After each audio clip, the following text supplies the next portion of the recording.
ಮಮದಾಪುರ ಗ್ರಾಮದ ರೈತರು ದಯವಿಟ್ಟು ಕೈ ಮುಗಿತೀರಿ. ಯುವಕರ ತಮ್ಮ ಹೆಂಗೋ ದೇಶ ಕಟ್ಟೋರ್ನ ಹೆಂಗ್ ಮಾಡಿದ್ರ ತಮ್ಮ ಅಡಿಗೆ ನೀಡ್ರಿ. ಒಬ್ರು ಗಿರುಜಿ ಕೈ ಅಡಿಗೆ ನೀಡ್ರಿ. ನೀವು ಅವ್ರು ಹಿರಿಯ ಕೂತಾರ ನೀವು ಕೊಡ್ತೀರಿ. ತಮ್ಮ ಬದುಕನ್ನ ಸಂಪೂರ್ಣವಾಗಿ ಸನಾತನ ಹಿಂದೂ ಧರ್ಮಕ್ಕಾಗಿ ತ್ಯಾಗ ಮಾಡಿರ್ತಕ್ಕಂಥ ವೀರ ಸನ್ಯಾಸಿ ಪ್ರಮೋದ್ ಜಿ ಮುತಾಲಿಕ್ ಅವರು ನಾವೇನವ್ರಿಗೆ ಹೇಳಿಲ್ಲ. ಬರೇ ಮೊಬೈಲ್ ಒಳಗ ಯುವಕರಿಂದ ನೋಡಿ ಜಗತ್ತಿಗೆ ಅನ್ನ ಹಾಕಿರ್ತಕ್ಕಂಥ ಅನ್ನದಾತ ಬೀದಿಯೊಳಗೆ ಕುಂತಾನ. ರೈತಿದ್ರ ಧರ್ಮ, ರೈತಿದ್ರ ರಾಜಕಾರಣಿ, ರೈತಿದ್ರ ದೇಶ ಅಂತೇಳಿ ನಿಮ್ಮ ಹೋರಾಟದ ವೇದಿಕೆಗೆ ಬೆಂಬಲ ಕೊಡ್ಲಿಕ್ಕೆ ಬಂದಾರ ನಿಸ್ವಾರ್ಥ ಜೀವಿ. ಜೋರಾದ ಚಪ್ಪಾಳೆ ಮೂಲಕ ಸ್ವಾಗತ ಮಾಡ್ಕೊಳ್ರಿ. ಎಲ್ಲರೂ ಎಲ್ಲಿ ನಿಂತಿರಿ ಅಲ್ಲೇ ಶಾಂತವಾಗಿ ನಿಲ್ರಿ. ಪ್ರಮೋದ್ ಜಿ ಮುತಾಲಿಕರ್ ಅವರು ಈ ಹೋರಾಟವನ್ನು ಉದ್ದೇಶಿಸಿ ಮಾತನಾಡಬೇಕಂತ ಹೇಳಿ ತಮ್ಮೆಲ್ಲ ಹೋರಾಟಗಾರರ ಪರವಾಗಿ ಭಕ್ತಿಯಿಂದ ವಿನಂತಿ ಮಾಡಿಕೊಳ್ಳುತ್ತೀನಿ. ತಮ್ಮ ಮೈಕ್ ಕೊಡು. ಅರುಣ್ ಕುಲಕರ್ಣಿ 401,000 ರೂಪಾಯಿ ಕೊಟ್ಟಾರ. ಜೋರಾ ಚಪ್ಪಾಳೆ ಹೊಡಿ.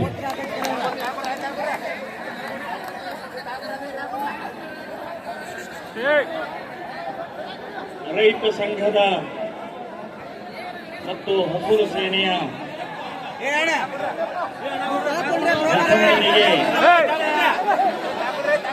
ಅಭಿನಂದನೆಗಳನ್ನು ಹೇಳ್ತಾ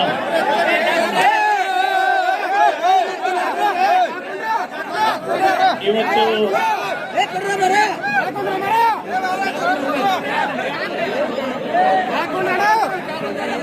ಕಬ್ಬಿಗೆ ನ್ಯಾಯಯುತವಾದ ಬೆಲೆ ಸಿಗಿದೆ. 3,500 ರೂಪಾಯಿ ಇವತ್ತು ರೈತರು ನಿಶ್ಚಯ ಮಾಡಿದ್ದಾರೆ.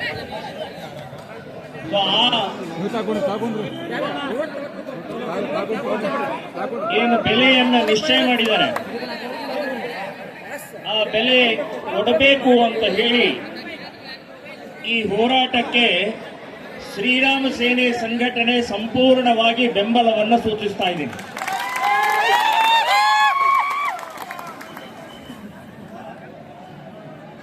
ಈಗ ಮಾತನಾಡಿ ಹೋದಂತ ಸನ್ಮಾನ್ಯ ಶ್ರೀ ವಿಜಯೇಂದ್ರ ಅವರು ಇವತ್ತಿನ ಜನ್ಮದಿನ, ಅವರಿಗೆ ಜನ್ಮದಿನದ ಶುಭಾಶಯಗಳನ್ನು ಹೇಳ್ತಾ ಇದ್ದೀನಿ. ವಿಶೇಷವಾಗಿ ಶಶಿಕಾಂತ್ ಗುರೂಜಿ ಅವರು ಮತ್ತು ಪೂಜಾರಿ ಅವರು ಇಬ್ರು ಯುವಕರಿದ್ದಾರೆ. ಬಿಸಿ ರಕ್ತ ಇದೆ. ರೈತರ ಪರವಾಗಿ ಹೋರಾಟವನ್ನ ಮಾಡ್ತಾ ಪರಿಶ್ರಮವನ್ನ ಹಾಕಿದ್ದಾರೆ. ಸಾಕಷ್ಟು ನೋವನ್ನ, ಅಪಮಾನವನ್ನ, ಅಪಪ್ರಚಾರವನ್ನು ಉಂಡಿದ್ದಾರೆ. ಆದರೂ ಆ ಎಲ್ಲ ಕಷ್ಟ ನೋವುಗಳನ್ನ ಬದಿಗಿಟ್ಟು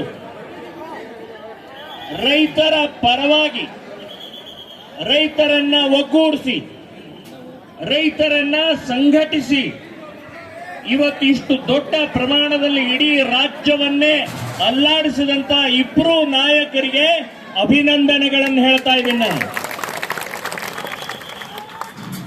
ಬಂಧುಗಳೇ, ಅಷ್ಟು ಸುಲಭ ಅಲ್ಲ ಸಂಘಟನೆ. ಮುತಾಲಿಕ್ ಯಾಕೆ ಬಂದ ಇಲ್ಲಿ? ಈ ಹೋರಾಟಕ್ಕೆ ಕಬ್ಬಿಗೆ ಏನು ಸಂಬಂಧ ಅಂತ ಕೆಲವೊಂದು ಜನ ಕೇಳಬಹುದು. ಕಬ್ಬಿಗೆ ಸಂಬಂಧ ಇಲ್ಲದೆ ಇದ್ರೂ ಹೋರಾಟಗಾರಿದ್ದೀನಿ, ಹೋರಾಟಗಾರರಿಗೆ ನಾನು ಬೆಂಬಲ ಕೊಡಿಸುವಂತಹದ್ದು ನನ್ನ ಕರ್ತವ್ಯ ಅಂತ ಹೇಳಿ ನಾನು ಇವತ್ತು ಬಂದಿದ್ದೀನಿ.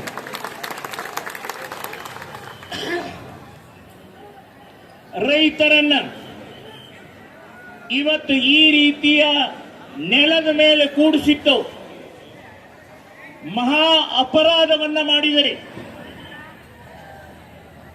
ಇಡೀ ಜಗತ್ತು ನಡೀತಾ ಇರೋದೇ ಈ ರೈತರ ದುಡಿಮೆಯಿಂದ, ಬೆವರಿಂದ ಅಂತ ನೆನಪಿಟ್ಕೊಂಡು ಯಾರು ಈ ರೀತಿಯ ಹೋರಾಟವನ್ನ ಮಾಡದೆ ಅವರ ಮನೆ ಬಾಗಿಲಿಗೆ ಬಂದು ನಿಮ್ಮ ಕಷ್ಟ ಸುಖ ಏನು ಅಂತ ಕೇಳ್ಕೊಂಡು ಬಗೆಹರಿಸಬೇಕಾದಂತ ಸರ್ಕಾರ, ಜನಪ್ರತಿನಿಧಿಗಳು ಇವತ್ತು ರೈತರನ್ನ ನೆಲದ ಮೇಲೆ ಕೂಡಿಸಿದರೆ ಈ ನೆಲದ ಮೇಲೆ ಕೂಡಿಸಿದಂತ ಸರ್ಕಾರ ರಾಜಕಾರಣಿಗಳು ಸಕ್ಕರೆ ಕಾರ್ಖಾನೆಯ ಮಾಲೀಕರಿಗೆ ಧಿಕ್ಕಾರ ಹೇಳ್ತಾ ಇದ್ದೇನೆ ನಾನು. ನೀವು ಹೊಟ್ಟಿಗೆ ಎಂತಿದ್ದೀರಿ. ಇವತ್ತು ಈ ರೀತಿಯ ನೆಲದ ಮೇಲೆ ಬೀದಿ ಮೇಲೆ ರೈತರನ್ನು ಕೂಡಿಸ್ತೀರಿ ಅಂತಂದ್ರೆ ನಾಚಿಕೆ ಮಾನ ಮರ್ಯಾದೆ ಎಲ್ಲಿಟ್ಟಿದ್ದೀರಿ ನೀವು? ನೀವು ಹೊಟ್ಟಿಗೆ ಅನ್ನ ತಿಂತಾ ಇಲ್ಲ, ಹೇಲ್ ತಿಂತಾ ಇದ್ರಿ ನೀವು.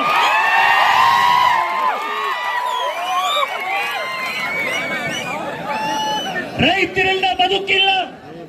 ರೈತರ ಓಟು ಬೇಕು ನಿಮಗೆ, ರೈತರ ಕಷ್ಟ ಸುಖ ಬೇಡವಾ ನಿಮಗೆ? ಇಂಥ ವಿಚಿತ್ರ ವಾತಾವರಣದಲ್ಲಿ ವ್ಯವಸ್ಥೆಯಲ್ಲಿ ನಾವು ಬದುಕ್ತಾ ಇದ್ದೀವಿ.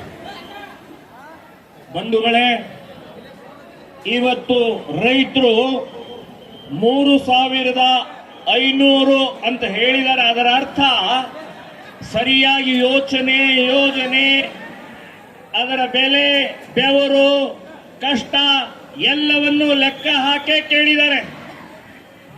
ಪುಕ್ಕಟೆ ಕೇಳಿಲ್ಲ, ಸುಮ್ಮನೆ ಏನೋ ಒಂದು ಬಂತು 3,500 ಕೊಡ್ರೆ ಅಂತ ಹೇಳಲಿಲ್ಲ. ಲೆಕ್ಕಾಚಾರ ಮಾಡಿದ್ದಾರೆ. ಇನ್ನೂ ಜಾಸ್ತಿನೇ ಕೊಡ್ಬೇಕು. ಈಗ ಸುಭಾಷ್ ಸಿರ್ಬೂರ್ ಅವರು ಹೇಳಿದ್ರು ಇನ್ನೂ ಜಾಸ್ತಿನೇ ಕೊಡಬೇಕು, ಆದ್ರೂ 3,500 ಕೇಳ್ತಾ ಇದ್ದೀವಿ ಅಂತನ್ನುವಂಥದ್ದು ಹೇಳಿದ್ರು. ಅದಕ್ಕೂ ಮೀನಾಮೇಷ ಎಣಿಸ್ತಾರೆ, ಅದಕ್ಕೂ ಆಟ ಆಡ್ತಾ ಇದ್ದಾರೆ. ಇಂಥ ನಿರ್ಲಜ್ಜ ವ್ಯವಸ್ಥೆ, ಭ್ರಷ್ಟ ವ್ಯವಸ್ಥೆ, ದಿಕ್ಕೆಟ್ಟ ವ್ಯವಸ್ಥೆ, ಇಂಥ ಮಧ್ಯದಲ್ಲಿ ಪ್ರಾಮಾಣಿಕವಾಗಿ ಆ ಇಬ್ರು ನಾಯಕರು ನಿಮ್ಮನ್ನ ಒಗ್ಗೂಡಿಸಿ ಇಡೀ ಕರ್ನಾಟಕವನ್ನ ಅಲ್ಲಾಡಿಸ್ತಾ ಇದ್ದಾರಲ್ಲ, ನಾನು ಅಂಥ ನಾಯಕರಿಗೆ ಸಾವಿರ ಸಾವಿರ ಸಾವಿರ ಪ್ರಣಾಮಗಳನ್ನು ಹೇಳ್ತಾ ಇದ್ದೀನಿ ನಾನು. ಬಂಧುಗಳೇ, ಹೋರಾಟ ಮಾಡಿ ಮಾಡಿ ಮಾಡಿ 70 ವರ್ಷ ಆಯ್ತು ನನಗೆ. ಇನ್ನೂವರೆಗೆ ನ್ಯಾಯ ಸಿಗುವಂತ ವ್ಯವಸ್ಥೆ ನಮ್ಮ ಸುತ್ತಮುತ್ತಲಲ್ಲಿ ಇಲ್ಲ. ಇತ್ತೀಚೆಗೆ ಇದೇ ವರ್ಷ ವಿಧಾನಸಭೆಯಲ್ಲಿ ಒಂದು ಬಿಲ್ ಪಾಸ್ ಆಯ್ತು. ಈಗ ನಿಮಗೆ 3,500 ಕೊಡಕ್ಕೆ ವಿರೋಧ ಮಾಡ್ತಾ ಇದ್ದಾರಲ್ಲ, ಅವರು ಎಲ್ಲರೂ ಒಂದು ಬಿಲ್ ಅನ್ನು ಪಾಸ್ ಮಾಡಿದರು. ಏನ್ ಬಿಲ್ಲು ಅಂತಂದ್ರೆ, ಈ MLA-ಗಳ ಸಂಬಳ ಪಗಾರ ಡಬಲ್ ಮಾಡಿದ್ರು. ಅವರ ಭತ್ತೆ ಇರಬಹುದು, ಅವರ ಮನೆ ಬಾಡಿಗೆ ಇರಬಹುದು, ಅವ್ರ ಕಾರಿನ ವ್ಯವಸ್ಥೆ ಇರಬಹುದು, ಟೆಲಿಫೋನಿನ ವ್ಯವಸ್ಥೆ ಇರಬಹುದು, ಲಕ್ಷಗಟ್ಲೆ, ಸಾವಿರ ಅಲ್ಲ ಲಕ್ಷಗಟ್ಲೆ ಡಬಲ್ ಮಾಡ್ಕೊಂಡ್ಬಿಟ್ರು. ಅಲ್ಲಿ ಇದ್ದಂತ ಒಬ್ಬನೇ ಒಬ್ಬ MLA, MLC, ಮಂತ್ರಿ, ಕಂತ್ರಿಗಳು ಪಿಟಿಕ್ ಅನ್ನಲಿಲ್ಲ, ವಿರೋಧ ಮಾಡಲಿಲ್ಲ. ಬಡ್ಡಿ ಮಕ್ಕಳು ವಿರೋಧ ಮಾಡಲಿಲ್ಲರೇ. ಈಗ ವಿರೋಧ ಮಾಡ್ತಾ ಇದ್ದಾರೆ. ಈಗ ನಿಮಗೆ 3,500 ಕೊಡಬೇಕು ಅಂತಂದ್ರೆ ಅದಾಗುವುದಿಲ್ಲ. ಅದು ಫ್ಯಾಕ್ಟರಿ ಹಾಗೆ ಮೊಲಾಸಿಸಿಗೆ ಸಾಲ ತಗೊಂಡಿದ್ದಾರೆ, ಫ್ಯಾಕ್ಟರಿ ಓನರ್ ಸಾಲ ತಗೊಂಡಿದ್ದಾರೆ ಅಂತ ಹೇಳ್ತಾರೆ. ಏನ್ ಸಾಲ ತಗೊಂಡಿದ್ದೆ? ನಮ್ಮ ಉಪಕಾರಕ್ಕೆ ತಗೊಂಡಿದ್ದೀರಿ. ನಿಮಗೆ ಲಾಭ ಸಿಗತ್ತೆ, ನೀವು ಮಜಾ ಉಡಾಯಿಸ್ತಾ ಇದ್ದೀರಿ. ನೀವು ಸುಮ್ಮನೆ ಸಾಲ ತಗೊಳ್ಳೋದಿಲ್ಲ. ನೀವು ಫ್ಯಾಕ್ಟರಿ ಸಾಲ ತಗೊಂಡು ಫ್ಯಾಕ್ಟರಿ ಕಟ್ಟಿದ್ದು ರೈತರ ಉದ್ಧಾರಕ್ಕಲ್ಲ, ರೈತರ ಉಪಕಾರಕ್ಕಲ್ಲ. ನೀವು ನಿಮ್ಮ ಉದ್ಧಾರಗೋಸ್ಕರ ಮಾಡ್ತಾ ಇದ್ದಾರೆ ಅಂತ ನಾನು ನೆನಪಿಟ್ಕೊಳ್ಳಿ. ಒಬ್ಬೊಬ್ರು ಹೇಗಿದ್ರಿ, ಎಲ್ಲಿದ್ರಿ, ಈಗ ಹೇಗಿದ್ದೀರಿ, ಯಾವ್ಯಾವ ಸಹಕಾರಿ ಸಂಘಗಳನ್ನ ಮುಳುಗಿಸಿದಿರಿ, ಯಾವ್ಯಾವ ಸಹಕಾರಿ ಸಂಘಗಳಲ್ಲಿ ಎಷ್ಟು ಸಾವಿರಾರು ಕೋಟಿ ತಗೊಂಡಿದ್ದೀರಿ, ಲೆಕ್ಕ ಕೊಡ್ಬೇಕಾ? ನಾಟಕ ಮಾಡ್ತೀರಿ, ನಾಟಕ. ವ್ಯವಸ್ಥೆ ಕುಲುಗೆಟ್ಟು ಹೋಗಿದೆ. ಬಂಧುಗಳೇ, ಈಗ ನಾವು ಬಹಳ ಎಚ್ಚರಿಕೆಯಿಂದ ಇರಬೇಕು. ನಾಯಕರ ಮೇಲೆ ವಿಶ್ವಾಸ ಇದೆ. ನಾಯಕರಂದ್ರೆ ಇವತ್ತು ನಮ್ಮನ್ನ ಒಟ್ಟುಗೂಡಿಸಿ ಇಡೀ ಕರ್ನಾಟಕ ರಾಜ್ಯವನ್ನ ನೋಡು ಹಾಗೆ ಮಾಡಿದಾರಲ್ಲ, ಆ ಗುರೂಜಿ ಮತ್ತು ಪೂಜಾರಿ ಇಬ್ಬರ ಬಗ್ಗೆ ಪೂರ್ಣ ನಂಬಿಕೆ ಇಡಬೇಕು, 100% ನಂಬಿಕೆ ಇಡಬೇಕು. ಅವರ ಬಾವಿಗೆ ಬೀಳು ಅಂದ್ರೆ ಬೀಳ್ತೇವೆ ನಾವು, ಆದ್ರೆ ಅವ್ರು ಏನ್ ಹೇಳ್ತಾರೆ ಅದನ್ನು ಕೇಳ್ತೀವಿ ಅಂತನ್ನುವಂತ ವಿಶ್ವಾಸ ಇರಬೇಕು ವಿನಃ ಯಾವುದೇ ರಾಜಕಾರಣಿಗಳ ಮೇಲೆ ವಿಶ್ವಾಸ ಇಡಬೇಡ್ರಿ. ಬಹಳ ಚಲೋ ಚಲೋ ಚಲೋ ಮಾತಾಡ್ತಾರ ಅವ್ರು, ನಮಗೂ ಖುಷಿಯಾಗಿ ಹೊಡೆದೇವ ಚಪ್ಪಾಳಿ ಹೊಡೀರಿ. ನಮ್ಮಷ್ಟು ಮೂರ್ಖರು ಯಾರಿಲ್ಲ. ಮತ್ತ ಅಲ್ಲೇ ಬೀಳೋದು, ಅದೇ ತೆಕ್ಕಿನಾಗ ಬೀಳೋದು, ಯಾವ್ದು ಕೂಡಲೇ ಮತ್ತೆ ಬಿದ್ದಿವಲ್ಲಪ್ಪ ಅಂತ ಅನ್ನೋದು.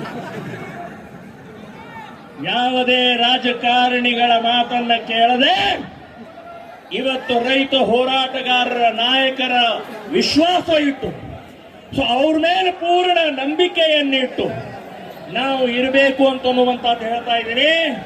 ನಮ್ಮನ್ನ ಓಡಿತಾರೆ. ಇವತ್ತು ವ್ಯವಸ್ಥೆ ಹೇಗಿದೆ ಅಂತಂದ್ರೆ, ಸಂಘಟನೆ ಆಯಿತು ಅಂತಂದ್ರೆ ಅದನ್ನು ಹೊಡಿತಾರೆ. ಆಸೆ ತೋರಿಸಿ, ಬೆದರಿಕೆ ಹಾಕಿ, ದುಡ್ಡು ಕೊಟ್ಟು, ಸೂಟ್ ಕೇಸ್ ಮನೆಗೆ ಕಳಿಸಿ ಎಲ್ಲಾ ರೀತಿಯ ಮಾಡ್ತಾರೆ, ಕೇಸ್ ಹಾಕ್ತಾರೆ. ಹಾಕಿ ನಮ್ಮ ಸಂಘಟನೆಯನ್ನ ಒಡೆಯುವಂತ ಕುತಂತ್ರಿಗಳಿದ್ದಾರೆ, ನೀಚರಿದ್ದಾರೆ.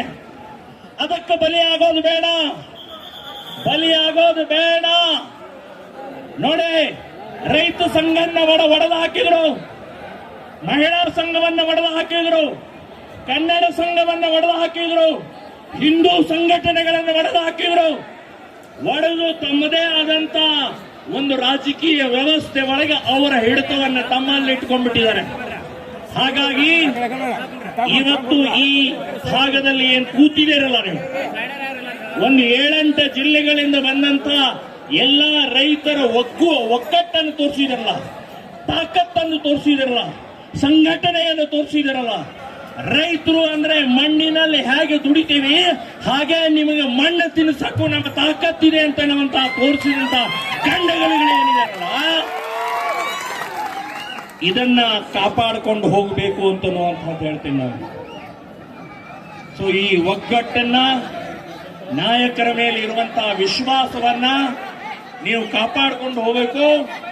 ನನಗೆ ಸಾಕಷ್ಟು ರೀತಿಯ ಅದರ ಅಧ್ಯಯನ ಸಂಬಂಧಪಟ್ಟಾಗಿ ನಾನು ಅಧ್ಯಯನ ಮಾಡಿಲ್ಲ, ಆದರೆ ನೀವು 3,500 ಟನ್ ಕೊಡಬೇಕು ಅಂತನ್ನುವಂಥದ್ದೇನು ಬೇಡಿಕೆ ಇಟ್ಟಿದ್ರೆ ಅದಕ್ಕೆ ನಮ್ಮ ಸಂಪೂರ್ಣವಾದಂತಹ ಬೆಂಬಲ ಇದೆ ಅಂತನ್ನುವಂಥದ್ದು ಇನ್ನೊಮ್ಮೆ ನಾನು ಹೇಳಿ, ನನಗೆ ವಿಶ್ವಾಸ ಇದೆ.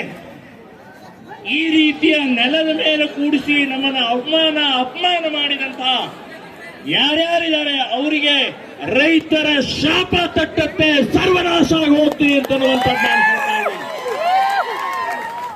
ಎಲ್ಲ ಶಾಪಕ್ಕಿಂತ ರೈತರ ಶಾಪ ಬಹಳ ಕಠಿಣವಾದ್ದು, ಬಹಳ ಉಗ್ರವಾದ್ದು ಅಂತನ್ನುವಂಥದ್ದು ನಾನು ಹೇಳ್ತಾ ಇದ್ದೀನಿ.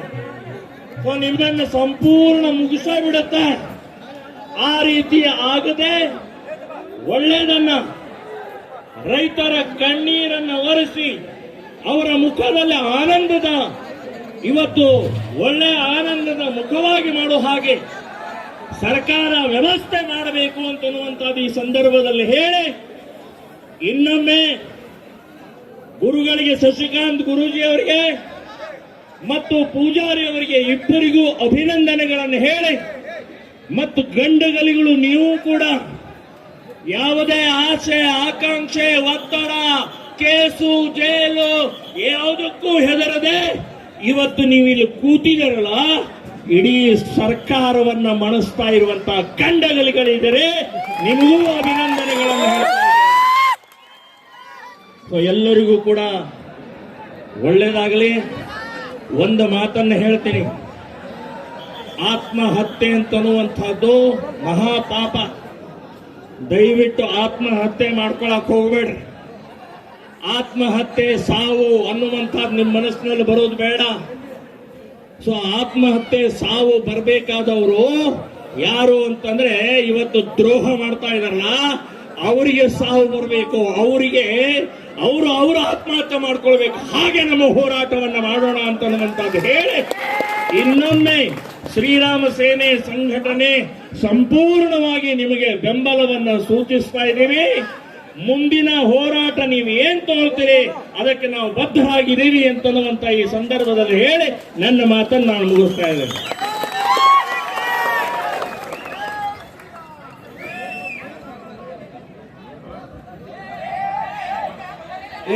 ತಮ್ಮ ಯಾಕೆ ಬಿಡತ್ರಿ ಸ್ವಲ್ಪ ಚಾಲ. ರಾಜ್ಯದ ಶ್ರೀರಾಮ ಸೇನೆ ವತಿಯಿಂದ ಪ್ರಮೋದ್ ಜಿ ಮುತಾಲಿಕ್ ಅವರು ರೈತರ ಪರವಾಗಿ ಗಟ್ಟಿ ಧ್ವನಿ ಎತ್ತಿ ನೀವು ಮುಂದೆ ಯಾವುದೇ ನಿರ್ಧಾರ ತಗೊಂಡ್ರು ನಿಮ್ಮ ಜೊತೆ ನಾವು ಇರ್ತೀವಿ ಅಂತ ಬೆಂಬಲ ಕೊಟ್ಟು ಮಾತನಾಡಿದಾರ. ಜೋರಾದ ಚಪ್ಪಾಳೆ ಮೂಲಕ ಅವರು ಧನ್ಯವಾದಗಳನ್ನು ಸಲ್ಲಿಸ್ರಿ. ತಮ್ಮ ಇಲ್ಲೊಂದು ಸ್ವಲ್ಪ ಬಹಳ ಗದ್ದಲಾಗ ತುಳಿದಾಡಿ ಮತ್ತೇನಾದ್ರು ಹೆಚ್ಚು ಕಡಿಮೆ ಆಗಿತ್ತಮ್ಮ. ತಮ್ಮ ಮ್ಯಾಗ್ ಗಿಡದಾಗ ಕೂತಿರಲ್ಲ, ಮೊನ್ನೆ ಬೆಳಗಾವದಾಗ ಒಬ್ಬ ಬಿದ್ದು 2 ತಿಂಗಳು ಹಾಸ್ಪಿಟ್ಲ್ ಅದ ತಮ್ಮ, ಕೈ ಮುಗಿತು ಕೆಳಗಿಳಿ. ಅವಾಗ ತಮ್ಮಗೂ ಊಟ ಮಾಡಿಸಿರ್ಪ, ಅವ್ನು ಗಿಡದಾಗ ಕುಂತಾನೆ, ಇಳಿಸ್ರು ಇಳಿಸಿ. ಇಳಿ ತಮ್ಮ, ಗಿಡದಾಗಿಂದ ಇಳಿ, ಕೆಳಗಿಳಿ, ಬಿದ್ದಿದ್ದು ಇಳಿ, ಕೆಳಗಿಳಿ. ಏನದು ಮಾತಾಡ್ತೀರಿ? ಹೆಸರು ಹೇಳ್ರಿ. ಒಳ್ಳೆ ಮತ್ತೆ